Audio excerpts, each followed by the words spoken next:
जेकर लगही में ना रही पनही कभी,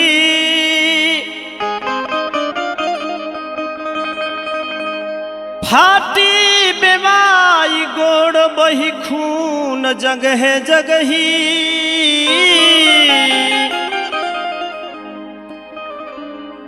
बिरही के बिरह कौनो तुरही ना कही सही,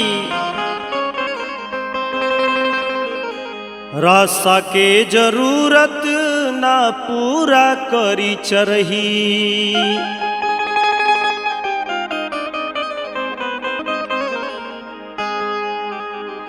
असही या जइब कान्हा कहल तू कबही,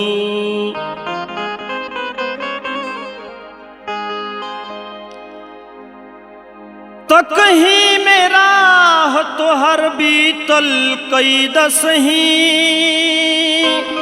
पानी के उफान का जानी गड़ा गड़ही,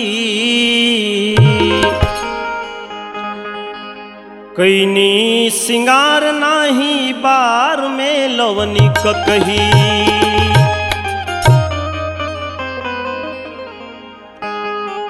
अगतही से संगही रहही अगही में कतही,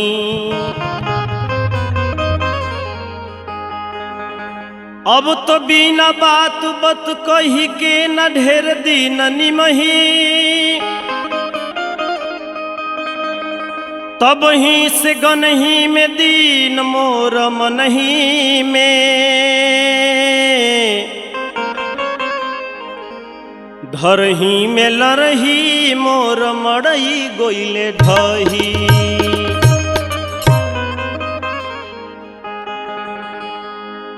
राधा जी कृष्ण खाती कहतरी, तू ही मोर प्राण आधार कन्हैया, तू ही मोरा प्राण आधार,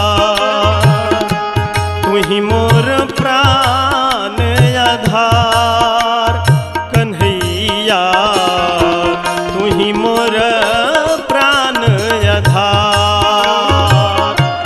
मोर प्रियतम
सब केहू बाटे सोझा, के बूझी मोर मन के बोझा, के बूझी मोर मन के बोझा।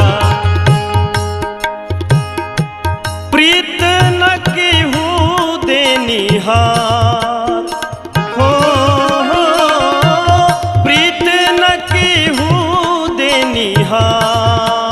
कन्हैया तू ही मोर प्राण आधार, तू ही मोर प्राण आधार कन्हैया, तू ही मोर प्राण आधार।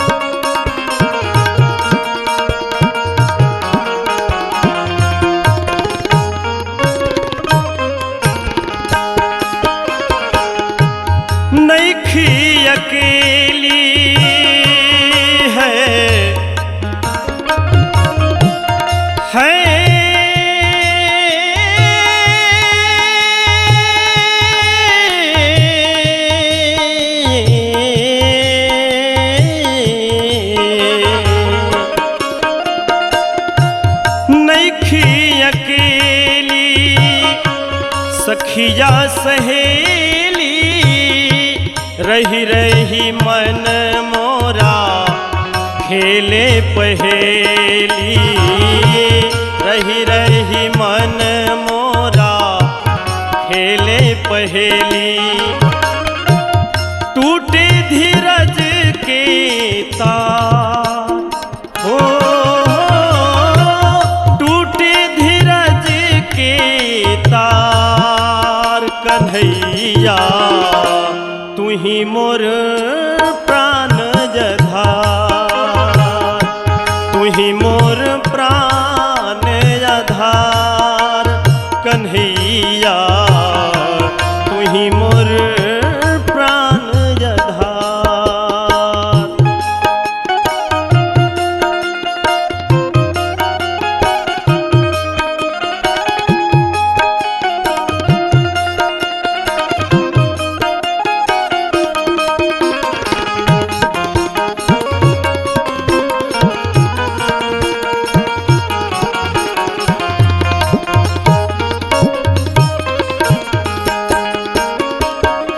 हे कन्हैया दुनिया के सब कुछ भुलावल जा सकता लेकिन तहरा के भुलावल नहीं जा सकत। बहुते कठिन बा तोहे बिसरावल घर आंगन नीत नियम बहारल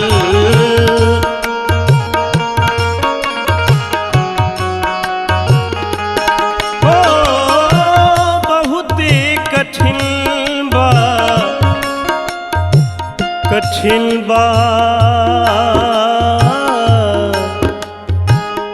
कठिन बा बहुत कठिन बा तोहे बिसरावल घर आंगन नीत नियम बहारल घर आंगन नीत नियम बहार तोरा बिन कौन हमार हो राधा के कृष्ण आधार कन्हैया तू ही मोर प्राण आधार तू ही मोर प्राण आधार कन्हैया तू ही मोर प्राण आधार तू ही मोर प्राण आधार कन्हैया।